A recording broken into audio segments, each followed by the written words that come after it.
अस्सलामुअलैकुम दोस्तों, this is Ali Sajjad Rizvi और इस वक्त आप लोग मौजूद हैं आपके अपने चैनल अली बर्ड जोन पर। तो आज की वीडियो का जो टॉपिक होगा that is going to be about mix seed cocktails के लिए, लव बर्ड्स के लिए या फिर बजरीज़ के लिए।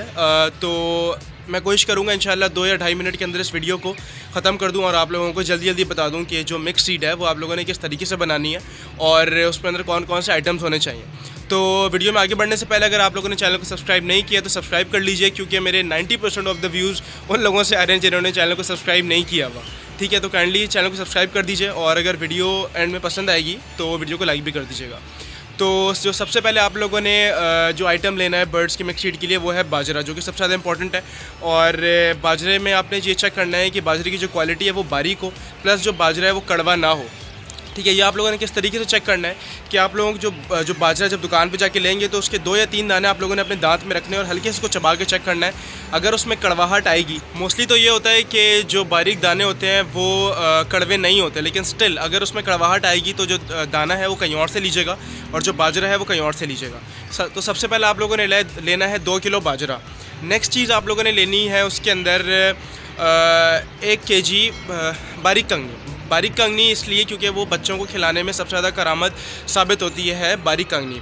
1 किलो आपने लेनी है बारीक कंगनी और आपने लेना है 2 किलो बाजरा। अगली चीज़ आपने लेनी है वो लेनी है 1 किलो मोटी कंगनी। ठीक है, और उसके बाद आप लोगों ने उसके अंदर ऐड करना है 1 पाव कैंडी सीड। कैंडी सीड की क्वांटिटी मैं इसलिए कम कर रहा हूँ क्योंकि कैंडी सीड काफ़ी ज़्यादा एक्सपेंसिव है और वो अफोर्डिंग हर एक के लिए नहीं हो पाती। ठीक है, तो 1 पाव लेनी है आपने कैंडी सीड और उसके अलावा लेना है आपने 1 पाव सनफ्लावर सीड। ये तमाम चीज़ें आप लोगों ने मिक्स करनी है और आप लोगों ने जो दाना है वो डेली बेसिस पे चेंज करना है। रोज़ आपने दाना निकालना है, उसको झाड़ना है।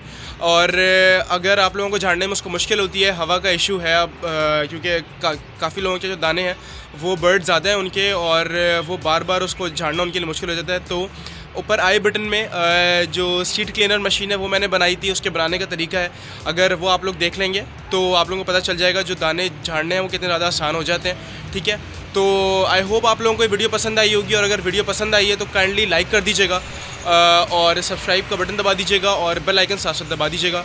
आई होप आप लोगों की बर्ड्स अच्छे ब्रीड करें and good luck for the season. Take care and अल्लाह हाफिज़।